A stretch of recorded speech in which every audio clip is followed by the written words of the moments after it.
Pse po vdesin para kohe makinat e reja? Dikur makina bënte 1 milion kilometra, por sot, sa po kalon 150.000, check engine, lampa e DPF-s, lampa e baterisë apo çdo lampë tjetër, a thua ti se është kthyer në pemë Krishtlindjesh. Pse? Jam i bindur se në këtë video do të kem shumë komente që do të ndezin debat dhe unë do të bëj shumë armiq. Por kjo e fundit pak rëndësi ka. Pasi miqtë e mi më të mirë jeni ju që më ndiqni dhe unë dua gjithmonë t'ju them atë që di. Qëndroni në këtë video sepse do të zbulojmë më shumë.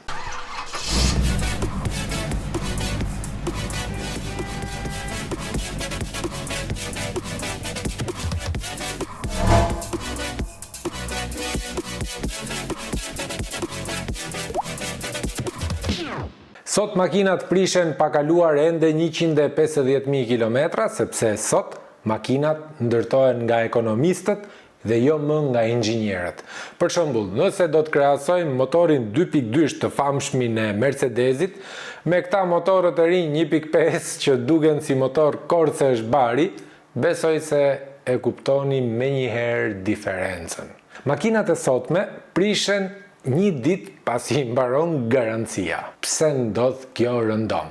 Tani, le ta themi të vërtetën dhe le të flasim për atë që gjyshrit apo baballarët tan e quanin makinë.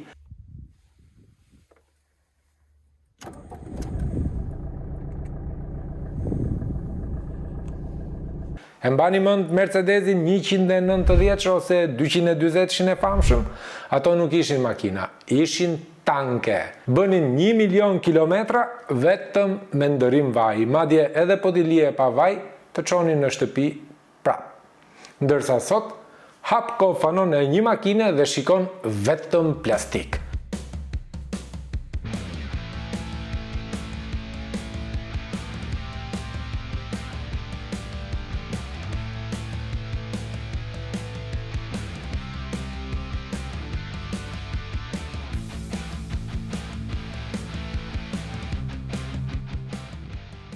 Sot sapo makina mbusht 150.000 apo ja maksimumi 200.000 kilometra, që dikur kjo quhej periudha e lulëzimit, fillojnë dritat dhe ndizen një nga një. Check engine është e para që pulson si drita e pemës së Krishtlindjeve. Pse po ndodh kjo? Ky është edhe lajmi më i keq pasi ju thash që makinat nuk i ndërtojnë më inxhinierët, por i ndërtojnë ekonomistët për fat të keq. Pse bëj këtë krahasim? Sepse dikur inxhinieri thoshte, ky piston duhet jetë i fortë që të mbaj 20 vjet. Sot, ekonomisti i kompanisë thot, nëse e bëjmë këtë pjesën prej plastike, kursejmë 2 euro për makinë dhe në 1 milion makina që ne prodhojmë, kemi kursyer 2 milion euro. Dhe ja ku jemi sot. Makina që kushtojnë nga 60.000 euro, por kanë pjesë brenda motorit që kushtojnë sa një kafe, ose maksimumi sa një macchiato. Ju a përmenda që në fillim legjendën e motorit 2.2 diesel tek Mercedesi. 4 cilindra të rënd, hekur i pastër, i thjesht dhe mund t'i hidhje edhe naft traktori dhe prap makina të thoshte faleminderit. Ndërsa sot, makinat moderne me motor 1.5 plus turbo marrin një motor që duket si korce bari. I vën 2-3 turbina që të nxjerrin më shumë fuqi artificiale dhe detyrojnë të tërheqin një karroceri që peshon deri në 2 ton. Kjo është si të marrësh një peshngritës që peshon 130 apo 150 kg dhe një djalë të dobët 50 apo 60 kg dhe ti krahasosh, ti vësh të njëjtën peshë. Kush do dështoj pari? I dopti, sigurisht. Kjo quhet downsizing, ose siç mua më pëlqen ta quaj, si të shesim më pak makinë, por me më shumë lek. Jo vetëm kaq, por makinat e sotme janë të mbingarkuara me ato që në fushën e ustallarëve quhen sensor. Sensori ajrit, sensori timonit, sensori katalitit, sensori temperaturës. Me pak fjalë, makinat e reja kanë sensor edhe për të treguar nëse ti ke ngrënë bukë apo jo. Është qesharake në fakt, po kështu është e vërtet. Nëse digjet një nga këto sensorët që kushton ndoshta 10 euro, makina të fiket në mes të autostradës dhe nuk të ndizet më pa i futur fishën e kompjuterit.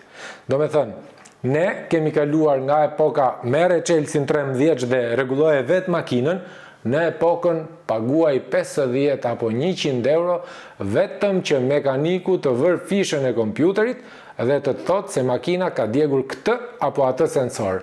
Dhe ti, me qetësinë më të madhe, shkon, e blen, e zëvendëson, por problemi nuk pas ka qenë sensori, por kataliti që është mbushur plot, por kompjuteri tregon se është djegur sensori. Kësa i thonë ishim më mirë kur ishim më keq. Dhe të mos flasim për defekte të tjera më të rënda që shumë prej jush jam i bindur janë detyruar që ta çojnë makinën për scrap. Me qëra fjala, unë jam njëri prej tyre. Për një sensor faze, deshe qova makinën time për scrap. 20 ustallar e diagnostikuan makinën time dhe e dini se si shpëtova. Një djalë në mosh, erdhi, pa kompjuter dhe pas një allat me vete. Thash, edhe ky si të gjithë tjerët. Por në fakt, jo. Ai hoqi një fish nga motori dhe makina u ndes si me magji. Sigur të mos kishte asgjë. Defekti që më kishte munduar mua 2 muaj, u zgjidh për 1 minutë. Nuk i besoja dot syve, por është e vërtet dhe ky është fakt. Dhe unë ende e kam akoma atë makinë dhe nuk kam ndërmend që ta shes apo ta çoj për hekura, se nuk ma vlerësojnë. Edhe në Vareza janë bërë menaze, kanë filluar të jenë përzgjedhës, duan makina elektrike. I keni parë, besoj, dilni ndonjë xhiro në rrethinat e Tiranës, makina me logo taksisht në çdo Varez. Nuk dua të fajsoj ustallarët këtu, por janë makinat që prodhohen në një mënyrë të tillë që edhe tek prodhuesit i çosh nuk e di a do t'i japi dum. Shkurt e shqip, ne nuk jemi duke bler teknologji, por jemi duke bler scrap me afat skadence. Shkruani në komente cila ka qenë makina juaj më mushk që s'ju ka lënë kurrë në rrugë apo nuk e keni çuar në servis. Ndaj ka ardhur koha që të blejmë një makinë edhe pse mendohemi gjatë, pendohemi shpejt.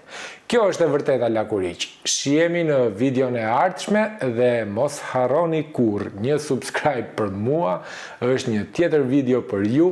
Pse dhe si do thoni ju, sepse unë kur shoh që numri i ndjekësve në YouTube rritet, dëshirat për të mos munguar çdo të martë në orën 19 shtohet. Faleminderit që më ndiqni dhe faleminderit që bëheni pjesë e gjithçka rreth makinave. Shihemi në videon e ardhshme.